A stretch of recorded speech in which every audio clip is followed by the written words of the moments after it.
बूढ़ा बेंच पर बैठा बच्चों को खेलते देख रहा था।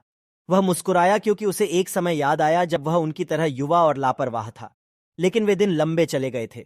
अब वह बूढ़ा और थका हुआ था और उसका शरीर उसे विफल करने लगा था। वह वर्षों से इस पार्क में आ रहा था। रोजमर्रा की भाग दौड़ भरी जिंदगी से आराम करने और आराम करने के लिए यह उनकी पसंदीदा जगह थी।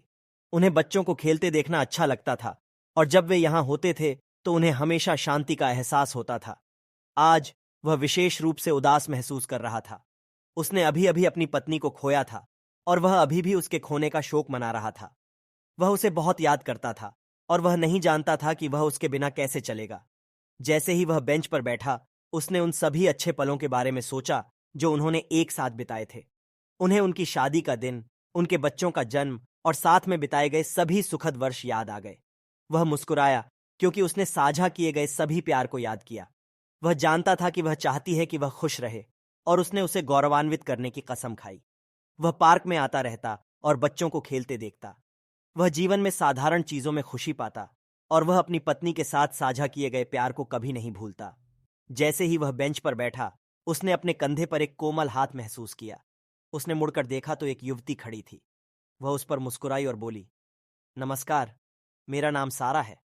बूढ़ा वापस मुस्कुराया और कहा, नमस्कार सारा, आपसे मिलकर अच्छा लगा। सारा उसके बगल वाली बेंच पर बैठ गई और बोली, मैं देखती हूं कि तुम अक्सर यहां आते हो। तुम्हें इस जगह के बारे में क्या पसंद है? बूढ़े ने कहा, मुझे बच्चों को खेलते देखना अच्छा लगता है। ये मुझे उस समय की याद दिलाता है जब मैं छोटा और बेफिक्र था। सारा ने मुस्कुराते हुए कहा, मुझे पता है कि तुम क्या कह रहे हो। जब मैं छोटी थी तो मैं यहाँ अपने दादा दादी के साथ आया करती थी। ये दुनिया में मेरी पसंदीदा जगह थी। बूढ़े आदमी और सारा ने कुछ देर बात की और उन्हें पता चला कि उनमें बहुत कुछ समान था। वे दोनों पढ़ना पसंद करते थे। वे दोनों बाहर समय बिताना पसंद करते थे और उन दोनों को बच्चों से गहरा प्यार था। जब वे बात कर रहे थे तो बूढ़े व्यक्ति ने शांति और खुशी की भावना महसूस की जो उसने लंबे समय से महसूस नहीं की थी। वह अपने जीवन में आने के लिए सारा का आभारी था और वह जानता था कि आने वाले लंबे समय तक वे दोस्त बने रहेंगे। सूरज ढलने लगा था और बूढ़ा जानता था कि घर जाने का समय हो गया है। वह खड़ा हुआ और बोला, सारा, आपसे बात करके अच्छा लगा।